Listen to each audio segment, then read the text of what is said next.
me tell you something. I don't want to talk about what y'all want to act like is some big mystery, because we keep sitting here and Professor Gerhardt, just to be clear, as my colleagues have even tried to provide evidence, which they're not the ones to provide evidence, have you ever heard them say "if" since we've been sitting here for I don't know how long? Yes, I've been taking a tally. Oh, okay. Can you show us? Can you tell us what the tally is? More than 35 times the Republican witnesses and Republican members of the committee have used the word "if." Thank you so much for that. Because honestly, if they would continue to say "if" or "Hunter" and we were playing a drinking game, I would be drunk by now. Because I promise you, they have not talked about the subject of this, which would be the president. But let me tell you something that was so disturbing as I walked in to this chamber today. As I prepared, I said, what is the crime? Because when you're talking about impeachment, you're talking about high crimes or misdemeanors. And I can't seem to find the crime. And honestly, no one has testified of what crime they believe the president of the United States has committed.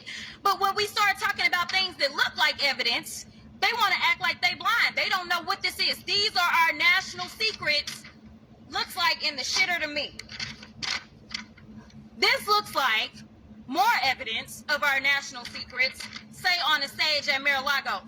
When we're talking about somebody that's committed high crimes, it's at least indictments. Let's say 32 counts related to unauthorized retention of national security secrets, 7 counts related to obstructing the investigation, 3 false statements, 1 count of conspiracy to defraud the United States, falsifying business records, conspiracy to defraud the United States, 2 counts related to efforts to obstruct the vote certification proceedings, 1 count of conspiracy to violate civil rights, 23 counts related to forgery or false document statements, 8 counts related to soliciting, and I could go on because he's got 91 counts pending right now. But I will tell you what the president has been guilty of. He has unfortunately been guilty of loving his child unconditionally, and that is the only evidence that they have brought forward. And honestly, I hope and pray that my parents love me half as much as he loves his child. Until they find some evidence, we need to get back to the people's work, which means keeping this government open so that people don't go hungry in the streets of the United States. And I